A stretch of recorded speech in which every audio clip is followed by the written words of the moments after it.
Hello, everybody, and welcome to our monthly question and answers with myself, Michelle Brooks, and the lovely Dr. Victoria Baxter.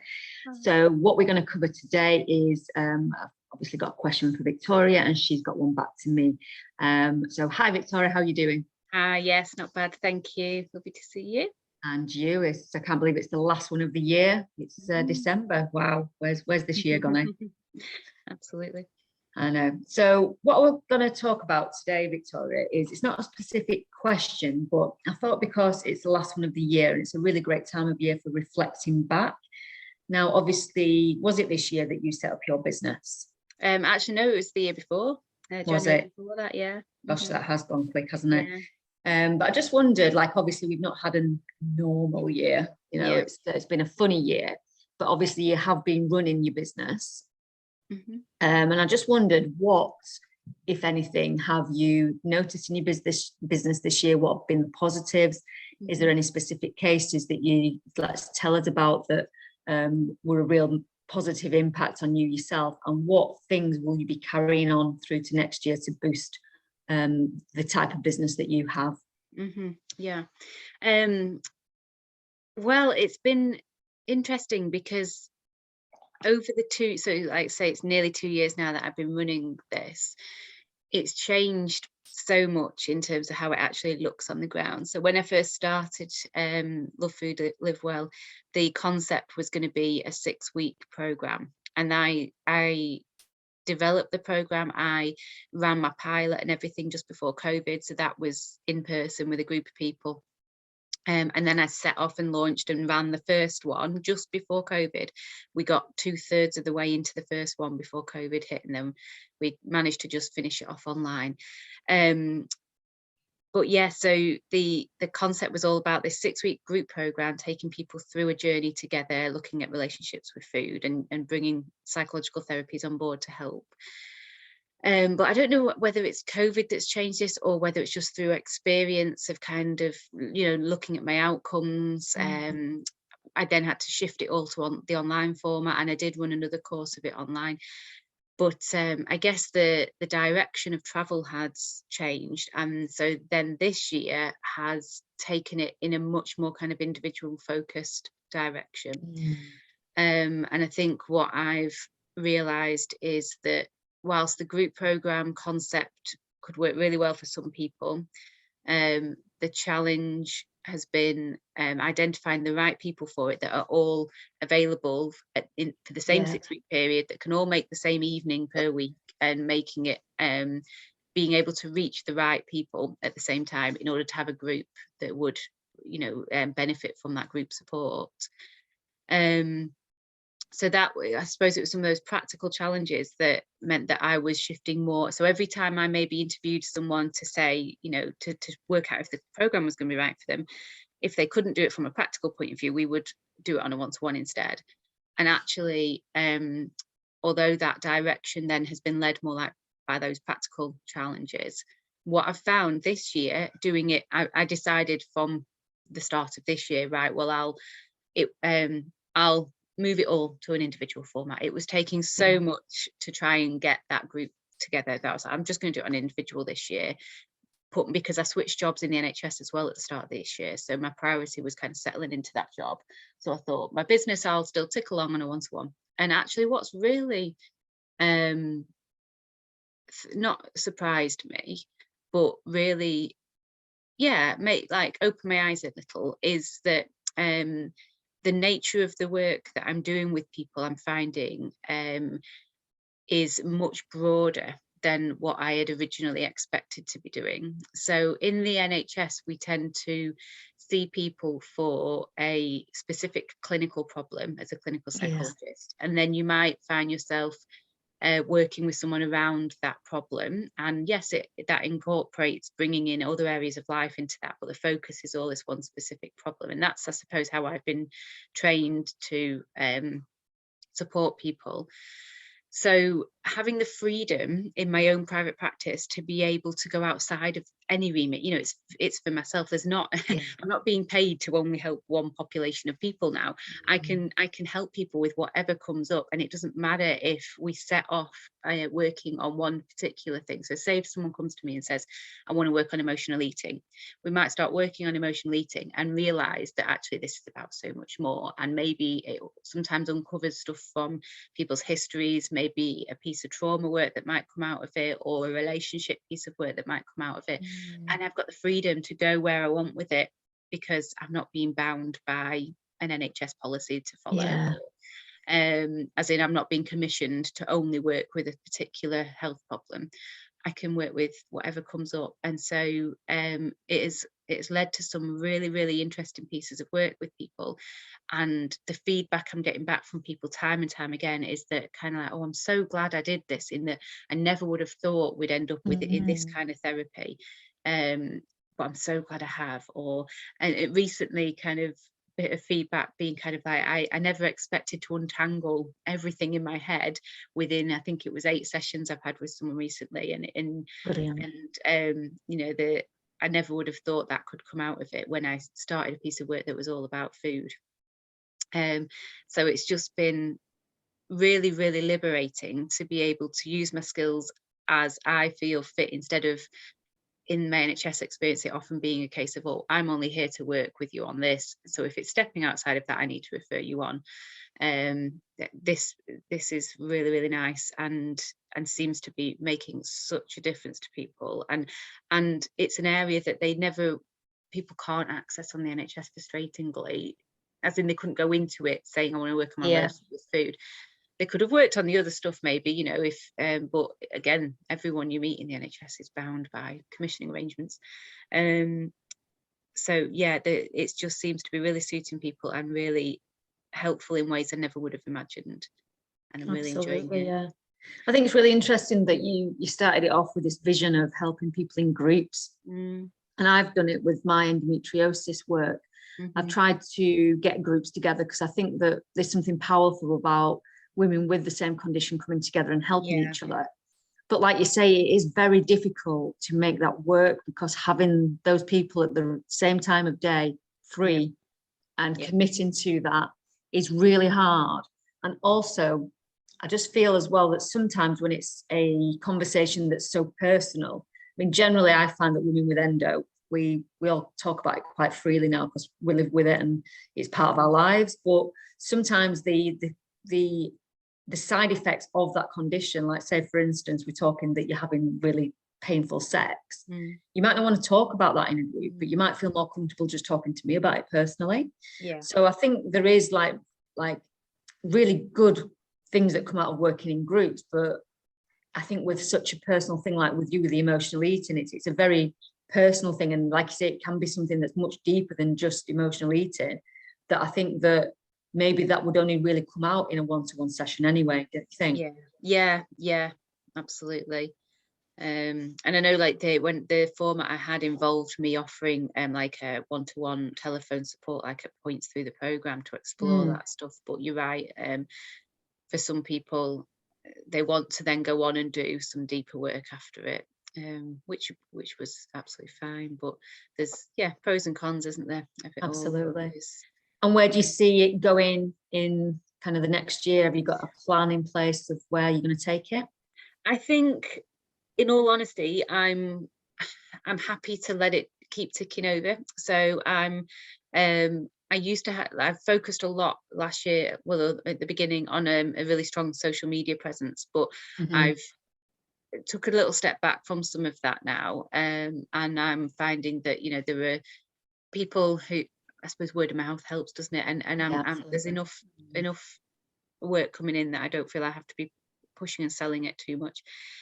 So I'm intending to keep on doing just the one-to-one stuff. It works so well in fitting in that work-life balance, and like I say, it's getting really good results for people. So I'm going to continue as I am.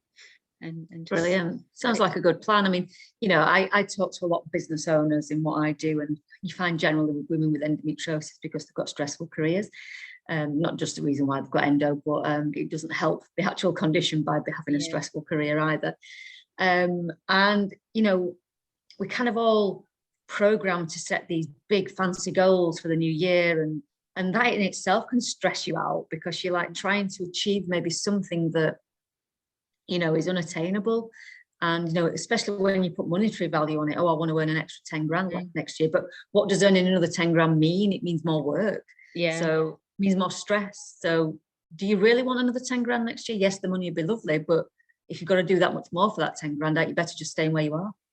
Yep. I'm definitely at a point in my life where I'm happy to work-wise keep things straightforward, doing what works. If it ain't broke, don't fix it. That's my model. Exactly. At the moment. I actually did sorry, go on, carry on. Sorry. I was only going to say, like, it's just a reflection, think of where I'm at in my life personally, having a young child and adapting to new routines around school and things. So yeah. No, that's amazing. I think it's really like great that you can just say, like, I just want to stay as I am. That's fine. And again, you know, like, we're under so much pressure to, like, oh no, I want to achieve these massive things. And I did a really lovely meditation the other day. It's a girl that I'm actually going to do a bit of work with next year. And she did this whole like goal setting without setting goals. It sounds bonkers. But it's basically, she said that we all set these goals that are generally outside of ourselves. And it's generally what we think that other people expect of us. So say you've put that monetary value on your business and you want to earn 10 grand next year. Is it because you think that that would look good? Or is it actually what you want? And if it's what you want, that's fine. But if it's just to like show off and say, oh, I earned an extra 10 grand, then it's not really coming from inside you. So we did this brilliant meditation where you went inside yourself and like sat there in like obviously meditative state, and she talked us through a few things. And I think she said, I'll take you to 12 months from now. What are you doing? Who are you? What have you achieved? And for me, it was something completely different to what I'd kind of thought in my head that I wanted for next year. And I don't mind sharing on here, but for me, it was just like that we were sat by a pool. That was the achievement, because that's what I really, really want inside of me, is to have a lovely holiday and to switch off.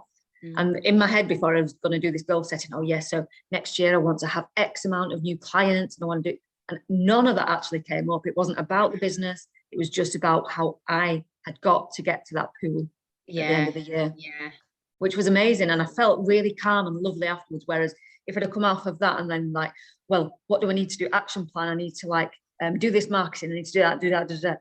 And all I have to do is know how I'm going to get to sitting by a pool December next year. That sounds like a really helpful meditation. I might pick your brains for that, because I'll send you the link. Thank you. In fact, I'll put the link underneath this recording for the viewers as well.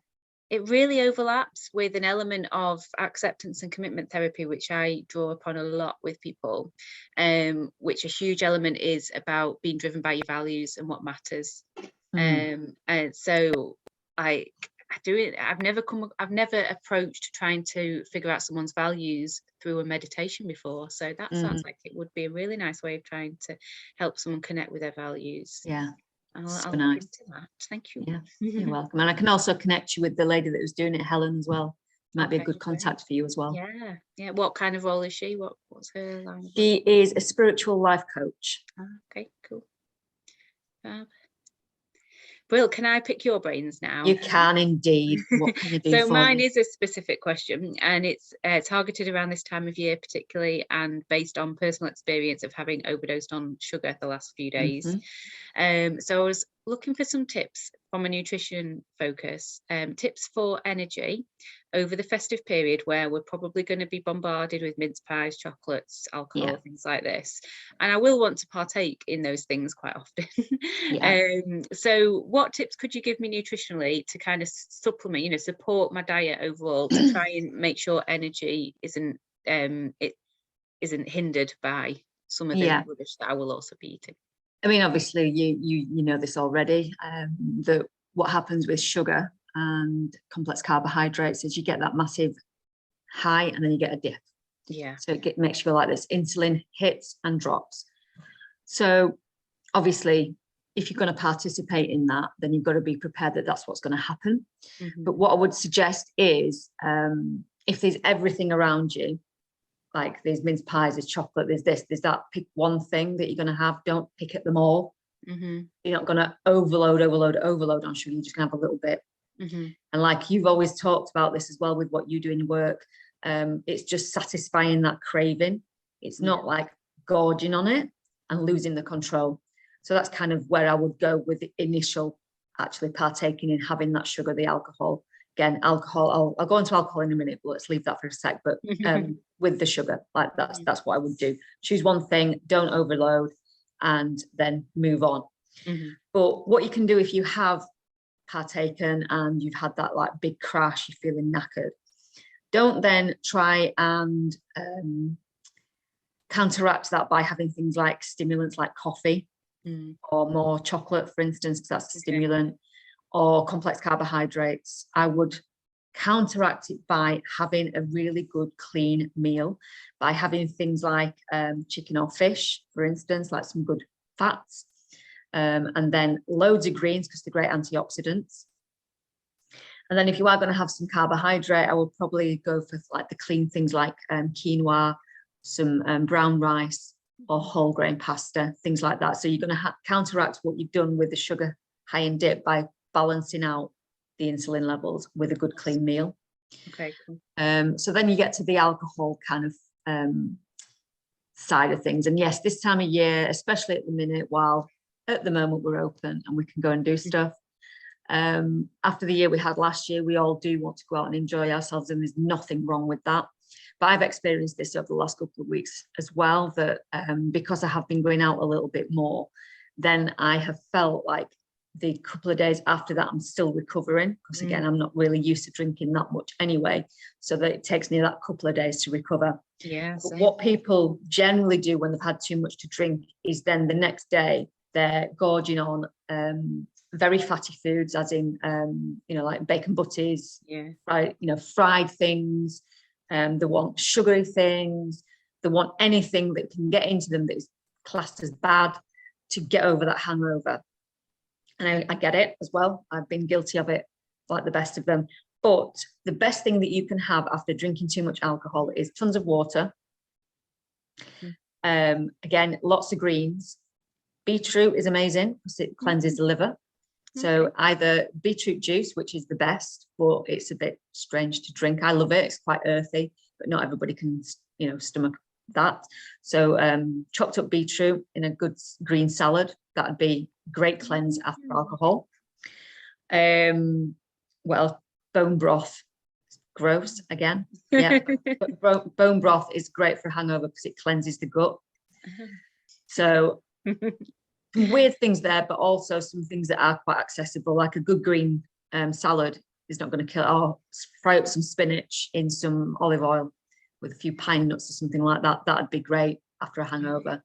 And to be fair, I've tried this. I always now, if I know I'm going out drinking, I will get a green smoothie in the fridge. And yes, okay, they might have a bit of sugar in there, but it's better than gorging on like what I normally would, like fizzy pop, bacon butty, chips. All the rest of it is what I would generally go to. But if I've had a greens drink or had some like good spinach or beetroot, then I don't actually crave the other stuff because it feels so cleansing and I actually feel a lot better. Oh, that's a really good tip. Thank you. Yeah. So it's pushing yourself to do that when all you're fancying is a bacon butty. Yeah, no. This is where my stuff about urge surfing would come in. Yeah, absolutely. And again, that's where our two worlds like really complement each other, because it is getting over that. Well, I really need a bacon butty, and it's a conditioned thought, I think, isn't it? Yeah, I would call it a story. We all, I'd say 90% of people who do drink alcohol maybe have that story of I need X, Y, or Z when you're hungover. I need, and it's a story that our mind tells us. It's built on experience, and every fibre of your being can feel like you need it. But if you really work hard, you can unhook from it, and you can make different choices if you want to. And like I say, once you have had these things in your system, you actually start to feel a lot better because the antioxidants start to work through the system. It gets rid of the toxins. Drinking loads of water, you're flushing the alcohol through instead of like that fizzy pop that's going to again give you that big high and then a dip. And I guess we can get out for a walk as well, can't we? As in that helps get your metabolism going, but also there's the distraction element, but also what I was going to say, bloating. It helps bloating, doesn't it, if you go out? Absolutely. And that's where I was going to kind of go to next. That's nutritional wise what you can do for your energy. But again, if you've had like masses of sugar, and you're on that high, and then you're going to get the dip. Going, having a walk or doing some exercise will again get that energy to rise. Endorphins will start pumping in again, and you're going to feel a lot better rather than going and sitting down. Oh, I've had too much to eat. I'm going to sit here. I'm going to watch telly.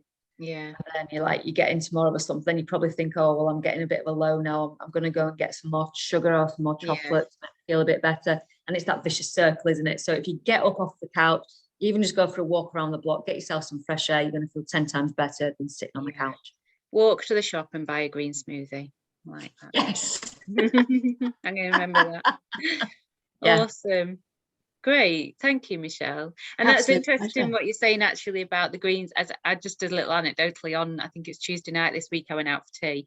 And after having a good weekend of indulgence and such, I was looking at the menu and I chose to have a steak, which I thought, you know, out of all the burgers options and things that I would often consider, I'll have a steak. I did get it with chips, but hey ho. And then but I was at the till and almost arguing with the server because I wanted, on the menu it said steamed greens, and every bit of me was like, I want the green stuff. I really do want the green stuff. So I was like, I'll have a side order of these steamed greens, please. And he couldn't find it on the till, and he was like, there's seasonal veg on here, but I can't. And I was like, it's on your menu, steamed greens. Couldn't find it. And he was like, I think it's just this veg. And I was like, it better be green veg though. I really want the green stuff. I was like, just something about, is it green veg? And he was looking at me like, it'll be vegetables. Like, yeah, but they better be green stuff. It was funny. Anyway, yeah. I've always said that with my monthlies, I know when I'm due on. I know when I'm due on anyway because I track it, but I always start to crave green things. Right. And it was hilarious. The other night, my husband, I'll tell you a story another time, but about peas.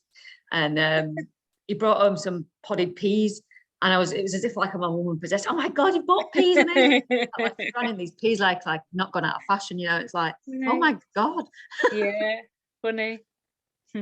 Yeah.